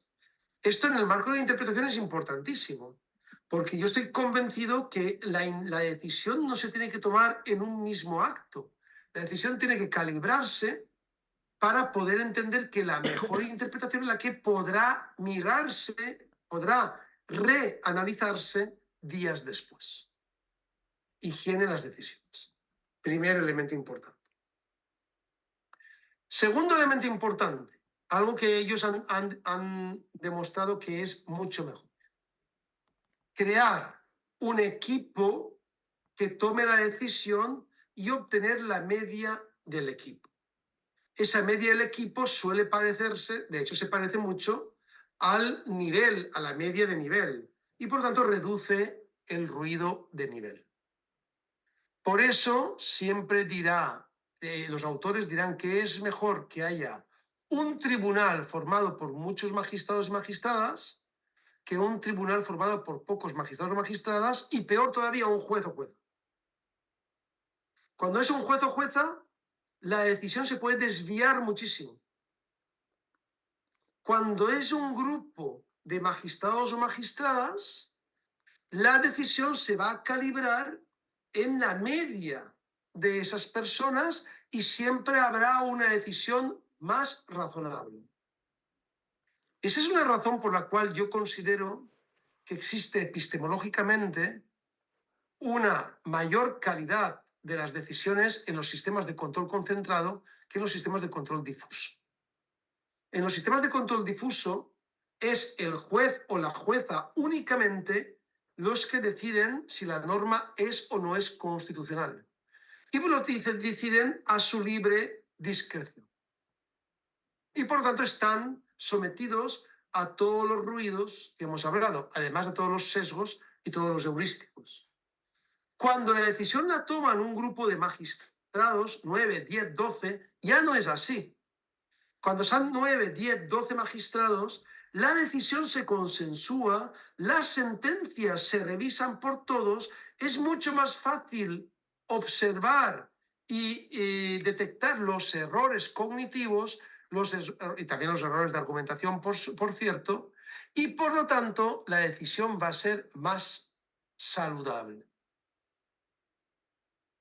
Por tanto, yo creo que existe una mayor calidad y por supuesto, una mayor responsabilidad, una más higiénica, ese sería el término, más higiénica decisión de las sentencias que interpretan la Constitución cuando son tomadas por muchas personas que cuando son tomadas por pocas personas. Claro, me dirán, no, pero la sentencia sobre la reelección fue tomada por muchas personas. Sí, ya lo sé. Pero es que aquí ya fue una sentencia política, o sea, vino dada. No tiene nada que ver con lo que estoy diciendo. Yo estoy hablando de cómo se toman las decisiones dentro de la responsabilidad. No cuando hay una orden para que actúes de determinada forma. Que eso para mí está fuera de la democracia. Fuera de la democracia. Está en el espacio exterior. O sea, la democracia no implica en ningún caso que un tribunal decida cómo se decidió en la sentencia sobre la reelección. Yo estoy hablando de sentencias de tribunales que son sentencias muy reconocidas, con mucha calidad y muy higiénicas, porque han eliminado el ruido. ¿Ven? Entonces, estos dos elementos son importantes. En primer lugar, eliminar los errores a través de una nueva toma de decisiones que sea revisitada, que sea reanalizada posteriormente y además que sea tomada por bastantes personas que analicen el mismo caso. Eso eliminaría mucho el ruido de nivel y el ruido de patrón también, ¿eh? También lo elimina.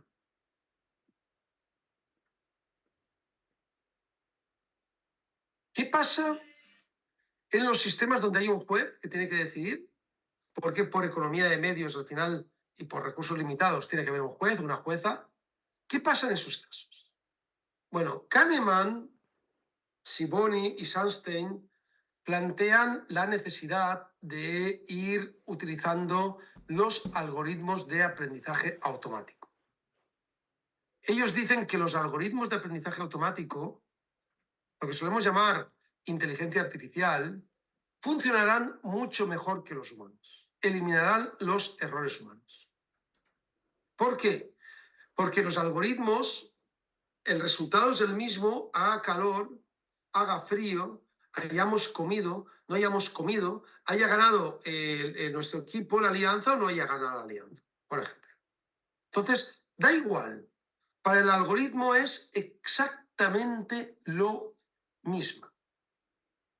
Entonces, dentro de ese algoritmo, lo que vamos a hacer va a ser colocar, a través de una guía informativa, colocar los elementos del caso, colocar cuáles son colocar cuáles son tal, no sé cuántos, darle la información al algoritmo, la información fáctica, porque la información jurídica ya la tiene. El algoritmo ya conoce la normatividad, está incorporado en el algoritmo las normas. Entonces el algoritmo sabe que a partir de qué cuantía la pena es mayor o es menor, o a partir de qué momento se puede aceptar el caso o no, todo eso ya lo sabe el algoritmo. Por lo tanto, solo vamos a plantear la materialidad del caso. Le vamos a colocar la materialidad, vamos a decir si consideramos que la prueba, si la prueba ha sido válida o no, porque ese elemento valorativo de la prueba el algoritmo todavía no lo hace. Es decir, si por ejemplo nos dicen, no, se ha probado que tal persona estaba en tal lugar a las 9 de la mañana. Bueno, pues si eso por ejemplo es una cámara de seguridad, Pues lógicamente somos nosotros los que vamos a introducir el elemento probatorio en el algoritmo, ¿de acuerdo? Porque eso el algoritmo no lo puede hacer, porque, por ejemplo, podríamos pensar que la cámara tenía manipulada la hora y que no era la hora por la que pasaba la persona por la calle, por ejemplo. Por poner un ejemplo que pasó en un caso muy conocido en España, que es el caso Asunta, que por cierto ahora hay una serie de televisión que también les recomiendo mucho que la vean, el caso Asunta sobre los juicios que hubo en el asesinato de una niña, ¿no? Y finalmente la pena que hubo. Sí, el algoritmo, la inteligencia artificial ya conoce la normatividad, es decir, conoce las reglas, no los principios, porque la inteligencia artificial no puede lucubrar principios, no es inteligencia abstracta, es inteligencia concreta.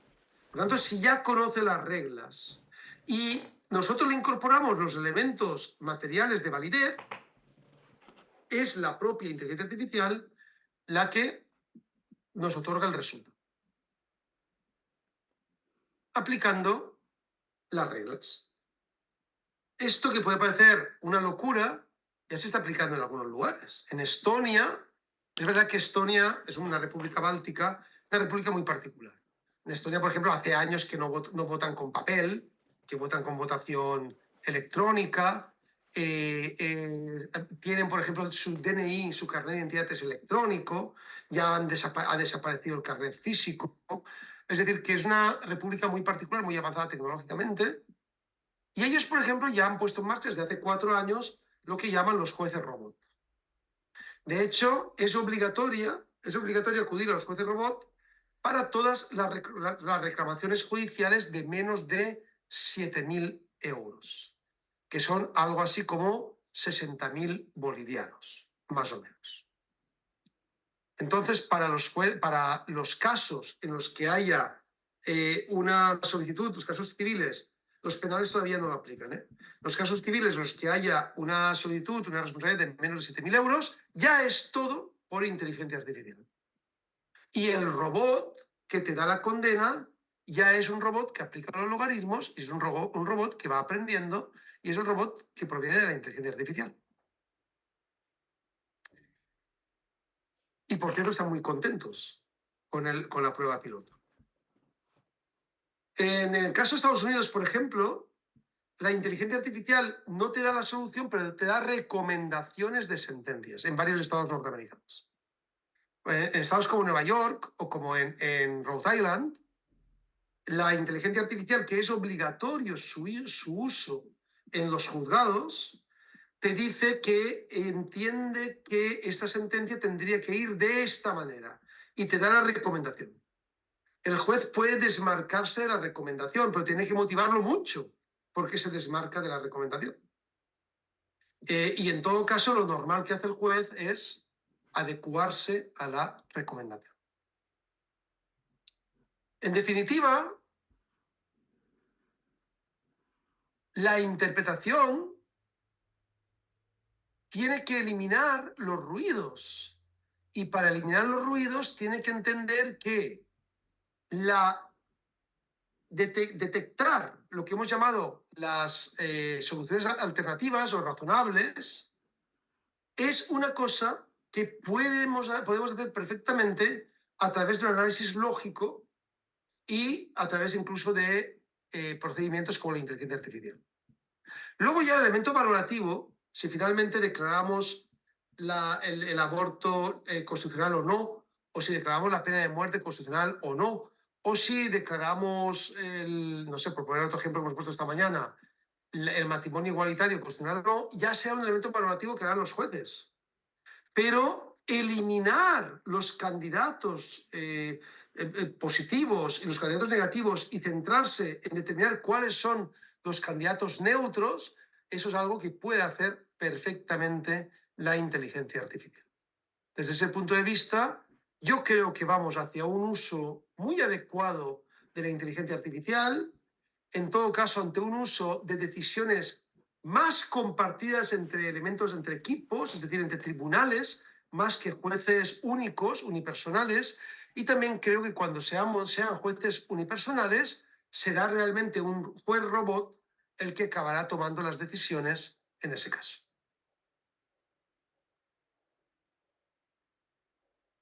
¿Ven?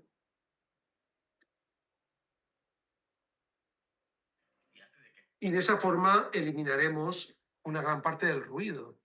Lo mejor del juez Rabot en países donde hay alta corrupción judicial es que no cobran tampoco. Eso está muy importante. No tienen que llegar a fin de mes, no tienen que pagar los estudios de los hijos, entonces no cobran.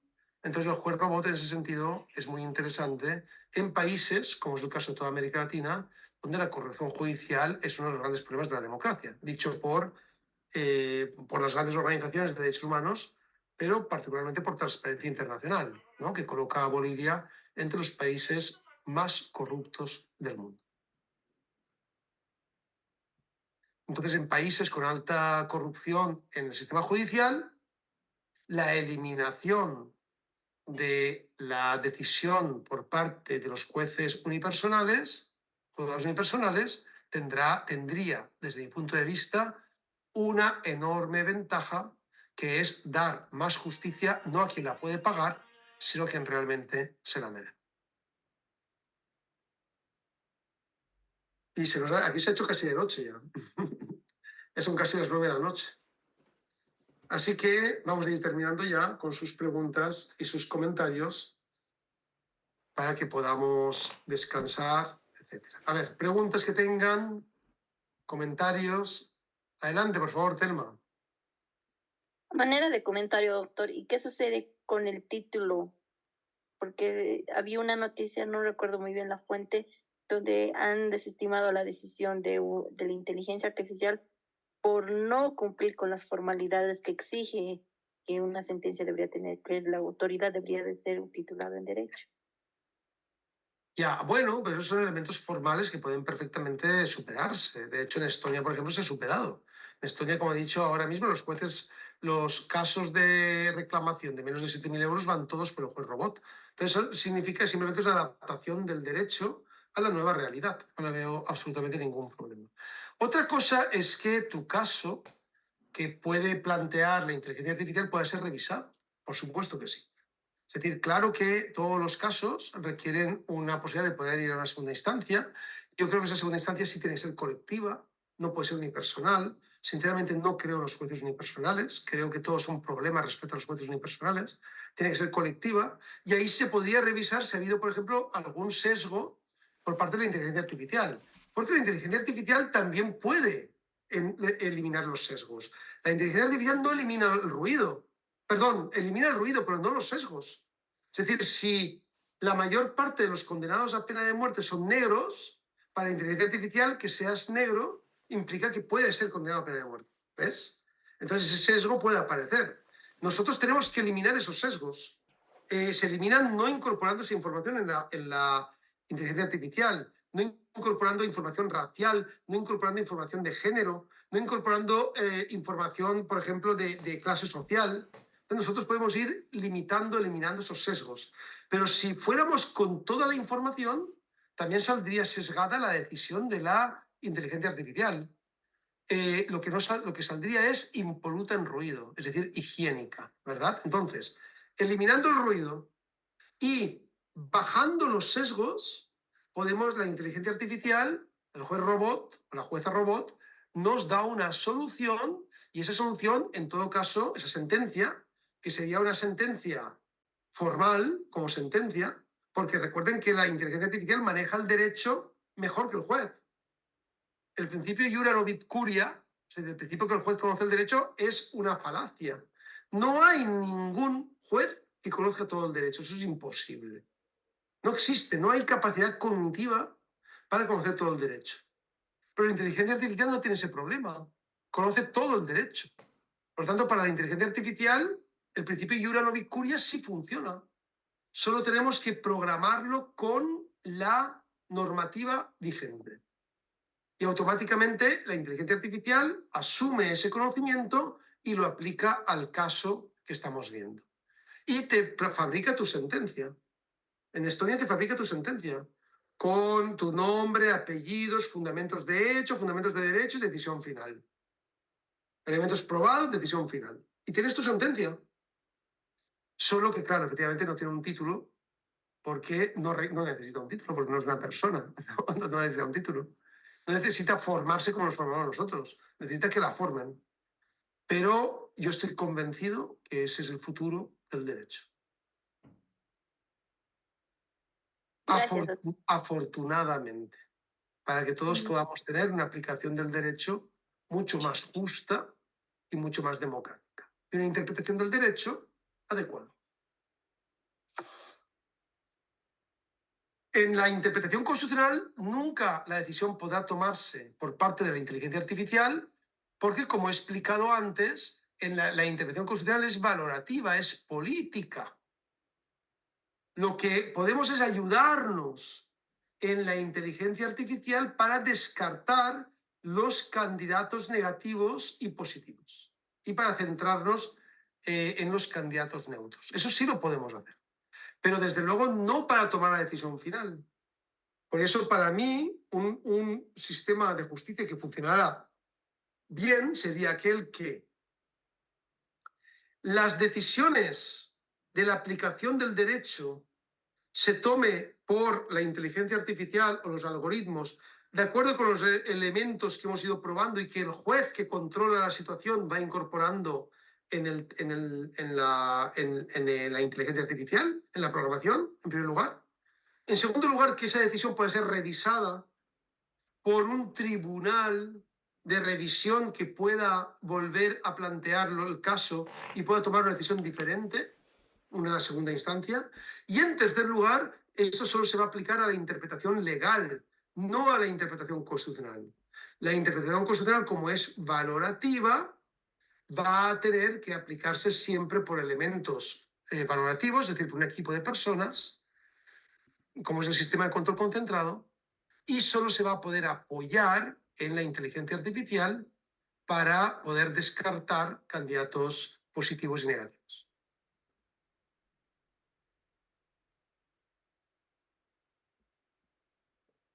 Bien densa la clase, ¿no? Pero bien interesante, ¿verdad? Doctor, una consulta. Adelante. Claro, estimada Fabiola. ¿Y cómo, bueno, usted nos dice que en Estonia ya está aplicado lo que es la inteligencia artificial, ¿cierto? Para resolver y para dictar sentencias. Y actualmente, ¿cómo están los índices? ¿Usted sabe más o menos? O sea, desde esta aplicación, los índices de procesos se han aumentado, han disminuido, el tema de la corrupción, ha habido una mayor disminución. Bueno, Estonia se mantiene entre los países más transparentes del mundo, con menos corrupción del mundo, pero eso ya lo eran antes. Y ahora mismo lo que ha habido es una aceleración de los procesos inédita. Es decir, nunca antes como ahora se ha podido evacuar los procesos de la forma como se han evacuado. Estaría muy bien que alguno de sus trabajos de maestría estuvieran relacionados con la inteligencia artificial aplicada al derecho y el caso estonio, y una posible incorporación al caso boliviano. El caso boliviano se van a resistir sobre todo los jueces, porque muchos Justamente, jueces van a perder su sí, justamente iba a esa la pregunta, porque si ya existe una inteligencia artificial que descongestiona y emite resoluciones, ¿dónde queda el papel de los jueces? Porque prácticamente es toda una carrera, o sea, es todo un circuito. ¿Dónde quedan los jueces como tal? Y a futuro, ¿dónde quedamos los abogados? Porque yo me imagino que este es un inicio para los jueces, pero posteriormente también para abogados como tal, toda la carrera en sí.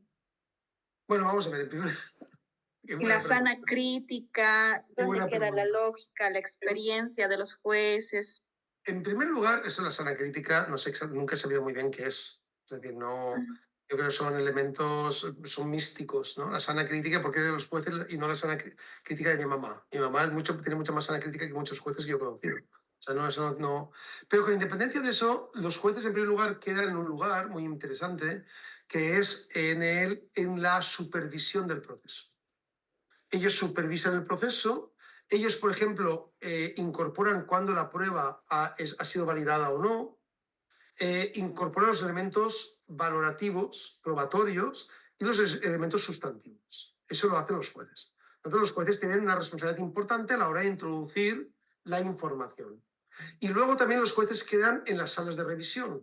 Las salas de revisión estarían formadas por jueces, pero como tendrían menos casos, tendrían más tiempo para revisarlas y tomar decisiones más adecuadas. Y luego los abogados también entrarían dentro del proceso judicial, porque el proceso judicial se mantiene, entrarían en el elemento probatorio, en poder convencer si finalmente, en efecto, la prueba ha sido o no ha sido contundente. Y luego recuerden que en los juicios penales, pero esto es para juicios sobre todo donde se aplican reglas, pero en los juicios penales va a ser muy difícil que un jurado sea sustituido por la inteligencia artificial. Podría plantearse, pero va a ser muy difícil, porque al final tiene que haber una convicción del jurado para tomar esa decisión. Entonces ahí sí que se mantendría la función de abogados, fiscales, etc. También en la incorporación de la información dentro del algoritmo. Recuerda que es un proceso de incorporación dentro del algoritmo. Entonces tú como abogada, como abogado, tienes que ayudar a que se materialice esa incorporación, porque lo que hace el algoritmo no es valorativo, es lógico, es cuantificativo. Y desde ese punto de vista, el algoritmo solo va a tener en cuenta los elementos materiales que tú le incorporas. Entonces, doctor, me imagino que esto sería, en el caso boliviano y en otros, sería aplicable para procesos civiles, coactivos, fiscales y demás, ¿no? Donde no entre, como usted acaba de Mercantiles, mencionar. claro. Ah, ya, perfecto. Gracias, Los doctor. casos penales quedaría todavía la duda. Yo no lo descarto, pero todavía no veo la forma. Claro. O, por Gracias. ejemplo, en los casos penales, lo que sí, donde sí se utiliza la inteligencia artificial es para la condena. Es decir, para calcular la condena.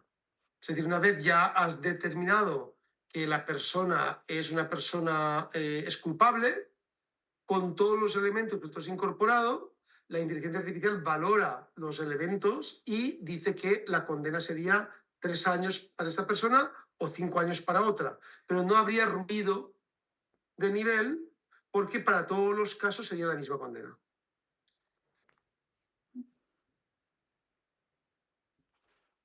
Gracias, doctor. No, gracias a ti. Luz Vanessa, por favor. Doctora, en manera de comentar, igual, bueno, estaba leyendo en el libro que le mencionaba hace un momento de Crear o Morir de Andrés Oppenheimer, que estos casos, que este tema de la inteligencia artificial se estaban aplicando también en delitos de tránsito, o sea, delitos que puedan ser más simples de resolver, ¿no? Que no tengan tanta relevancia como usted mencionaba, el tema constitucional y el tema penal. Bueno, a mí me ha parecido bastante interesante cuando lo he leído, porque sería una descongestión bastante interesante del tema del sistema judicial, ¿no? De que estos casos puedan ser resueltos de manera más acelerada y obviamente descongestionar el sistema penal. Esto es lo más relevante que he leído en ese libro y me ha interesado bastante el tema de la inteligencia artificial también por ese lado, doctor. Muy interesante lo que planteas, porque además Oppenheimer coloca la cifra, creo que recordar, de 70.000 multas en la ciudad de Nueva York que fueron descongestionadas en un día y que llevaban años paralizadas, y en un día salieron todas las sentencias, porque eran multas basadas en reglas. Es decir, si finalmente está demostrado que te saltaste el stop, que aparcaste tal, pues ya está, ya está la multa ahí. Entonces, desde ese punto de vista, sí ayuda mucho a una evacuación más rápida de la justicia. Más dudas que tengamos. Adelante, ¿sí? Andy, por favor. Doctor, buenas tardes. Sí, todo esto que nos está comentando, la verdad que es algo muy, muy novedoso. Seguramente está implementándose en la otra parte, ¿no?, del mundo. Mi duda es la siguiente: ¿cómo esto se está manejando con algoritmos? Yo entiendo que el algoritmo puede ser susceptible de manipulación. Entonces, en ese caso, ¿qué seguridad tiene, ¿no?, la persona que acude al sistema de justicia de que efectivamente se va a emitir un fallo acorde a la ley? Y lo segundo, doctor, cuando un juez realmente dicta alguna resolución o alguna sentencia que va en contra de la ley, nosotros tenemos el delito previsto de prevaricato. En ese caso, con la inteligencia artificial, ¿contra quién se iría? Gracias, doctor. Muy interesante tu pregunta. En primer lugar, lógicamente, este tipo de procedimientos, de procesos, digamos, electrónicos, tienen una supervisión estatal. O sea, hay un supervisor estatal que es el que audita la incorporación de los algoritmos y el que mantiene ese tipo de información de manera saludable y fuera de elementos de contaminación, ¿no? Entonces, de la misma forma como cuando pagas con un billete que ha emitido el Banco Central de Bolivia, te fías de que ese billete es válido, ¿verdad? Pues de la misma forma, cuando se aplica una sentencia, que hay un supervisor estatal que ha visto que los algoritmos están perfectamente en perfectas condiciones, te fías del caso. Pero incluso en el problema, si tuvieras un problema, siempre podías recurrir la sentencia a un tribunal. Entonces sería el tribunal que tomaría la decisión y vería si ha podido haber algún problema con el algoritmo, pues ya te digo que no hay problemas con el algoritmo. Es decir, claro que la inteligencia artificial puede tener errores, pero los errores humanos son muchísimo mayores. Por todo lo que os he explicado ahora, son muchísimo mayores que los errores de la inteligencia artificial. O sea, el error humano es enormemente disruptivo y erosionador de una verdadera justicia, enormemente. Y por tanto la inteligencia artificial irá aprendiendo, irá supervisándose, irá siendo cada vez más confiable. Y en segundo lugar, lógicamente, a una máquina no la puedes acusar de prevaricato. Pero si hubiera una incorporación de una, por ejemplo, porque la máquina va a hacer caso y va a calcular sobre los elementos valorativos materiales que tú la alimentas, que tú le incorporas. Entonces, si por ejemplo hubiera una alteración por parte del juez, que es el que va a supervisar el proceso, una manipulación de esa información, ahí sí el juez podría ser acusado de prevaricación. Gracias, doctor. Realmente esto, muy interesante esta última parte del ruido, el sesgo, todo lo que nos ha hablado, porque uno pensaría que un juez va a dictar, ¿no?, una sentencia, una resolución justa en base a su experiencia, la formación, todo eso, pero a veces nos olvidamos de estos detalles, ¿no?, que usted nos ha mencionado, el sesgo, el ruido, que al final parecería que fueran factores determinantes cuando dicta resolución. Está muy interesante, la verdad, esto. Gracias. No, qué bien que te haya gustado, estimado Andy. Bien, no sé si hay alguna pregunta más. Ya, en la última. Juan José, por favor. Sí, doctor, me llamó bastante la atención este aspecto y mi pregunta sería, o más que todo como comentario, ¿cómo lo vería usted o cómo fue la aceptación social que tuvo en ese entonces, ¿no?, en Estonia? Y cómo sería si es que se llegaría a implementar a más países, ya que, tal como se mencionó, a mi punto de vista tiene muchos beneficios como una eficiencia, una imparcialidad, un acceso a la justicia pronta y oportuna, porque bueno, ¿no?, la realidad es, haces un proceso y el sueño de los justos siempre la excusa, ¿no? Hay mucha carga procesal que no es despacho y demás, ¿no? Pero con esto después se cumpliría con el principio de celeridad y una justicia pronto oportuna. Eso más que todo, pues, gracias. No, pero muy interesante. Digamos que el caso estonio es un caso, digamos, de avanzada, pionero. También es verdad que es un país pequeño, es 1,5 millones de habitantes, muy avanzado, muy limpio, muy correcto. Es un país donde prácticamente hay muy pocos delitos. Digamos, es un país modélico en ese sentido.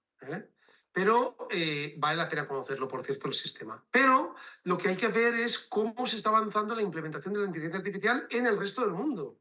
En España, por ejemplo, ya hay normas de uso de la inteligencia artificial en los juzgados españoles. En Estados Unidos, en diferentes estados también.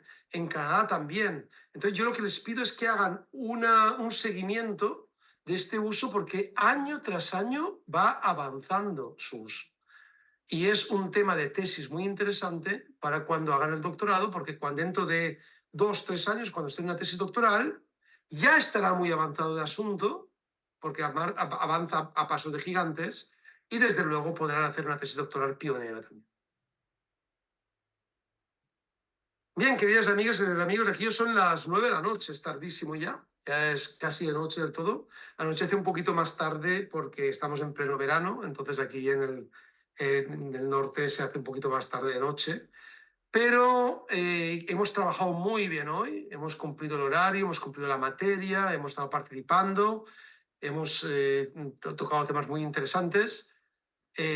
Estamos cansados porque hemos trabajado, hemos puesto nuestro sistema 2 en funcionamiento y eso implica que hemos gastado mucha energía. Entonces es el momento de reposar energía, coman bien, cenen bien, coman algún dulce que les dé energía también. Y nos vemos mañana temprano a las 8 de la mañana para continuar con este interesante módulo. Espero que les haya gustado. Nos vemos mañana despiertos y con muchas ganas para poder aprender. Que pasen una feliz tarde y que les vaya muy bien. Muchas gracias. Muchas gracias. Muchísimas gracias, doctor. Gracias, doctor. Hasta mañana. Hasta mañana. Gracias.